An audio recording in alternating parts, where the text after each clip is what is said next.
कौवा शिष्य। इसलिए गुरु में और गुरु के बताए हुए साधन में शंका और अविश्वास लाना शिष्य के लिए महान हानिकारक है। जो जल्दी ही अथवा तुरंत ही अपनी बुद्धि पर गुरु को तौलना चाहते हैं, उन्हें इस जल्दीबाजी से बचने की बहुत जरूरत है। ऐसों को संतों के यहाँ कौवा शिष्य कहा जाता है। यदि मोहन भोग और विष्ठा एक ही जगह पर रखे हों तो कौवा अपनी चोंच मारकर मनमानी चीज विष्ठा को पसंद करता है और जाकर चोंच बढ़ा देता है। कभी कभी ऐसी दशा भी बीच में आ जाती है। मन की आसुरी शक्तियां भी साधक को बीच में दबोच लेती हैं। गुरु अथवा सत्य पुरुष की ओर से श्रद्धा उसकी हटा लेती है।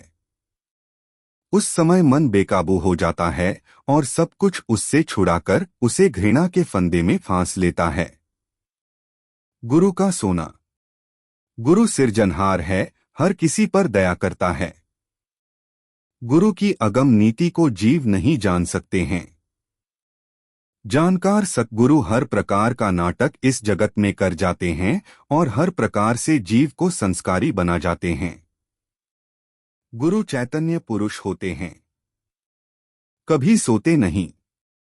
उनकी निद्रा स्वान की सी है, आनंद में लय हो जाते हैं।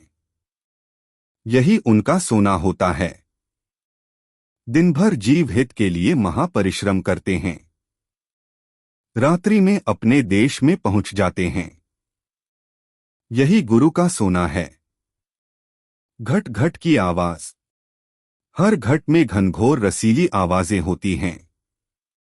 वह आवाजें उनके अंदर हर वक्त होती हैं, जिनके ऊपर गुरुकृपा से घट के पर्दे खुल जाते हैं। गुरुकृपा का पात्र शिष्य सदा घट की धुनों को सुनता रहता है, और जो रस धुनों के द्वारा आता है उसी रस से सुरत तृप्त रहती है। सुरत की ताकत से मन हरा भरा रहता और इंद्रियां शांत शीतल रहती हैं, जिससे संसार के दोष नहीं आने पाते हैं। गृहस्थियों को शिकायत रहती है कि मेहनत के समय याद नहीं कर पाता हूं, क्योंकि जब तनमन लगाकर संसार का काम करता हूं तब कहीं संसार की कामना की पूर्ति हो पाती है। यह तुम्हारा विचार सत्य नहीं है। तुम्हारे ये संतों ने अथवा गुरु ने इतना सस्ता कर दिया है कि बगैर परिश्रम के पाते हो और थोड़ी वृत्ति नहीं जागते हो। बिना आधार के मन रोका नहीं जा सकता। बिना ध्येय पदार्थ के ध्यान जमाया नहीं जा सकता। मन माया का बनाया हुआ है। मन पत्थर की तरह सख्त हो गया है। मन पर अधिकार कैसे जमाना होगा? प्रथम माया का पूरा आश्रय लेना होगा। यह लोक में और सूक्ष्म लोक में सब खेल माया का है। जो भी शरीर है वह माया का बनाया हुआ है। सारे शब्द और रूप माया के बने हुए हैं। निराकार की कोई कल्पना नहीं, वहां ध्यान और धारणा कहाँ हो।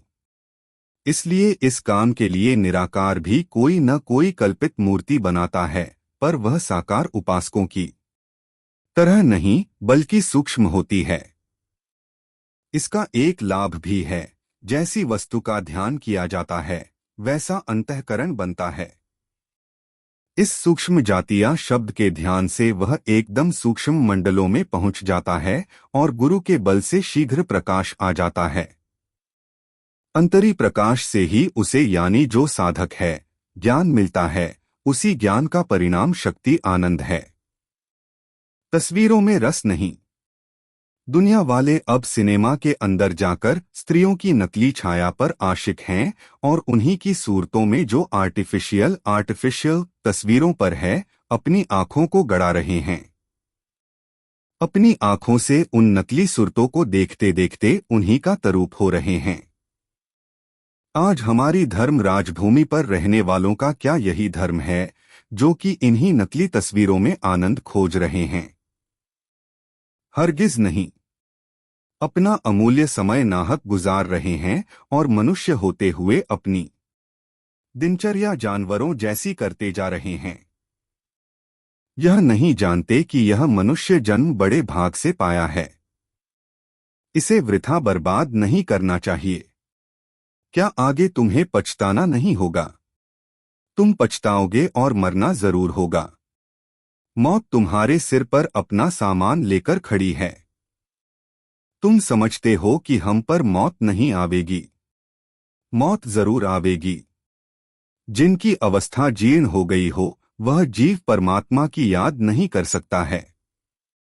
एक तो उसने संसारी साधन वासनाओं के सारे जीवन किए हों और अंत समय पर चाहे कि हमारी वासनाएं पूरी हों, इस पर यदि उसे सत्संग भी न मिले तो वह वृद्ध इस दुनिया में आकर परमात्मा को नहीं पा सकता है। उसको चाहिए कि अपने घर पर ही महात्माओं को बुलावे और ध्यान देकर सत्संग सुने, समझे कि अब मुझे दुनिया से जाना है। इस प्रकार महात्माओं से समझौती लेकर और उनकी कुछ कृपा से भाग्य बनेगा, नहीं तो 84 जरूर जाना होगा। बगैर गुरु के गति हरगिज नहीं मिलेगी। साधन में बाधक भाव। तुम्हारे अंदर हर वक्त शब्द होते रहते हैं। तुम अंदर के शब्दों को क्यों नहीं सुन पाते हो? इसका खास कारण यह है कि तुम्हारा ध्यान संसार के प्रत्येक पदार्थों के चिंतन में रहता है। धन कमाना, खाना खाना, कपड़ा पहनना, स्त्री का ध्यान, पुत्र का ध्यान, कुटुंबीजनों का, मानहानि का ध्यान, लोक तरक्की का ध्यान, हुकूमत करने का ध्यान, जायदाद पैदा करने का ध्यान, लोक तरक्की का ध्यान और बाकी समय रात्रि में विषय कामना, भोग वासना, इसी तरह के अनेक गंदी वासनाओं में हमारा ध्यान लगा हुआ है। इसीलिए अंतर का शब्दवेद ध्वनि, अनहद ध्वनि, आकाशवाणी, खुदा की आसमानी आवाज सुनाई नहीं देती है। अब तुम्हें ऐसा पुरुष मिले जो तुम्हारा ध्यान संसार की ओर से बदलकर अनहद नाम ध्वनि से जोड़े और ध्वनि का रस तुम्हें आने लगे। तुम्हारे आंखों के पीछे दोनों आंखें बंद करने पर सामने एक नुक्ता सफेद तिल है जो कि गुरु कृपा द्वारा मिलेगा। गुरु से अंतर का भेद लेकर जो युक्ति गुरु तुम्हें अपनी कृपा से तुम्हारी जिज्ञासा के अनुसार बता दें, उसे शुरू कर दो और तुम्हें गुरु के सामने उनकी आंखों से एक अजीब रोशनी मिलेगी। उसी रोशनी का सहारा लेकर अंतर में साधन शुरू कर दो। इस बात का पूरा ध्यान रखो कि साधन के वक्त आंख एक जगह टिकी रहे, हिले डुले नहीं। और भाव में आकर तुम बैठो कि आज मालिक की दया अंतर में जरूर प्रकट करूंगा। जब दया आती मालूम पड़े और पूर्व के स्वभाव अनुसार मन तुम्हें साधन पर न बैठने दे तो तुम उस वक्त क्या करो?